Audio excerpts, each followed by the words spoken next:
আজকে আমি আমাদের দর্শনা চুয়াডাঙ্গার বিষয় নিয়ে আমি কথা বলবো। কেরু কোম্পানির রাস্তা দিয়ে আমি আসতেছিলাম, দেখলাম যে মাঝখানে আপনারা দেখতে পারতেছেন সামনে অনেকখানি পানি জমে একেবারে পুরো পুকুর হয়ে গেছে। এখানে মনে হয় তিমি, এখানে মনে হয় পুঁটি মাছ, এখানে মনে হয় ইলিশ মাছ সবই ছাড়লে হয়তো এখানে মানুষ হয়ে যাবে। কিন্তু বিষয় ভাই ওইটা না, বিষয় হচ্ছে যে ভাই কিছুদিন আগে ড্রেন করা হলো এখানে, এই ড্রেন করার পরেও এখানে এত পরিমাণ পানি জমতেছে ভাই, এটা আমি কর্তৃপক্ষকে দৃষ্টি আকর্ষণ করতেছি। অন্যথায় এটা একটি মানুষ চলাচল রাস্তা, এটা আসলে কেরোয়ান কোম্পানির মতো একটা বিশাল এশিয়া মহাদেশের মধ্যে সর্ববৃহত্তম কোম্পানি হওয়া সত্ত্বেও এটা একটা আত্মসম্মান বোধে একটা ক্ষুণ্ণ আমার কাছে মনে হচ্ছে। তা আমি কর্তৃপক্ষকে অনুরোধ করব যে ভাই এই আঙ্কেল এই ব্যাপারগুলো একটু আপনারা দেখবেন, যে এখানে যে ড্রেনটা দেখতে পারতেছেন আপনারা, এই ড্রেনটার ভিতরে কিন্তু অনেক ময়লা জমে গেছে। এই সিস্টেমটা কিন্তু করা হয়েছিল যাতে করে এখানে পানি না জমে একেবারে আবর্জনা একেবারে যাত অবস্থা যাতে না হয়, এটা যাতে না হয় সেই জন্য এই ড্রেনটা করা হয়েছে। কিন্তু ড্রেনের অবস্থা দেখে মনে হচ্ছে যে খুবই করুণ দশা। তো আমি আপনাদেরকে অনুরোধ করব আপনারা অবশ্যই এই বিষয়ে একটু ব্যবস্থা নেবেন। ড্রেনটার ভিতরে এমন ভাবে ময়লাটা জমেছে দেখে বোঝা যাচ্ছে যে ড্রেনটা বহুত দিন হয়েছে, বহুত মাস হয়েছে যে পরিষ্কার পরিচ্ছন্নতার ভিতরে যায় নাই।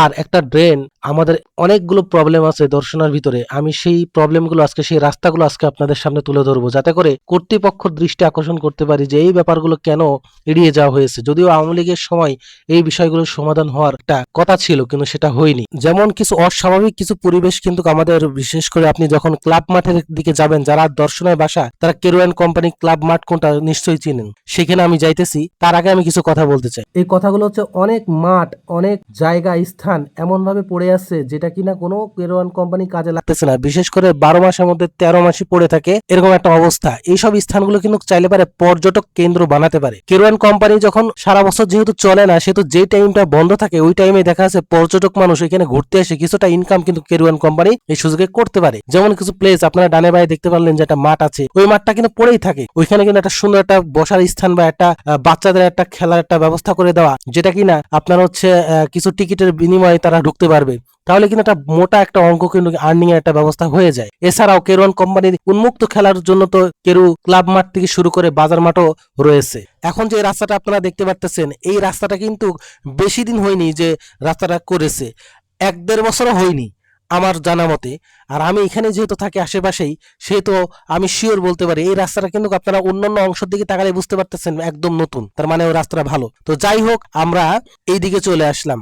আস্তে আস্তে যখন আমরা কেরোয়ান কোম্পানির দিকে, যখন ক্লাব মাঠের দিকে যাই বাজার থেকে, তখন দেখবেন সামনে গির্জা মন্দির পড়বে, তার পাশ দিয়ে যাওয়ার সময় দেখবেন যে এই রাস্তাটা দেখুন, রাস্তাটা ঠিক আছে, যথেষ্ট ভালো পর্যায়ে আছে, কারণ এই রাস্তা দিয়ে ভারী যানবাহন একটু তুলনামূলক কম চলে।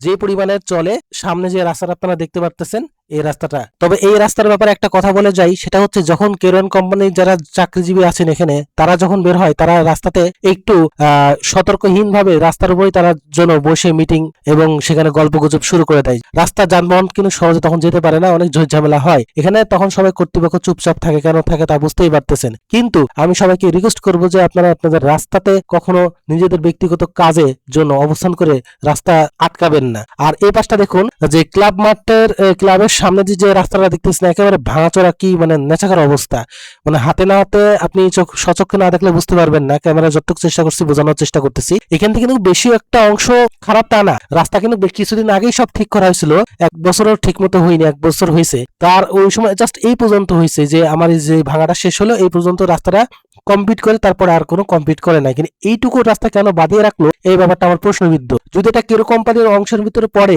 পৌরসভার অংশের ভিতরে নাও পড়ে, তাহলে কেরো কোম্পানির উচিত ওইটা ঠিক করা, যেহেতু ওইটা একটা বিশেষ একটা রাস্তা এবং ওখানে বেশি যানবাহন এবং বেশি মানুষ চলাফেরা করে। তারপরে এই রাস্তাটা দেখুন, এই রাস্তা কিন্তু একদম নতুন, কিন্তু এই পাশ দিয়ে যে ডান দিকে এই যে রাস্তাটা চলে গেল, এই রাস্তাটা চলে গেল হচ্ছে আপনার কেরু হসপিটাল রাস্তায় যে একটা রাস্তা আছে এই দিকটা, আপনারা যারা চিনেন দেখুন এই রাস্তাটা কি অবস্থা। এই রাস্তাটা ভেঙে ভেঙে পুকুরের ভিতরে চলে যাচ্ছে, কোন রকম জাস্ট মাটি মাটি ফেলে কোন রকম বাদ দিয়ে একটা মানে টিকে রাখার চেষ্টা মাত্র।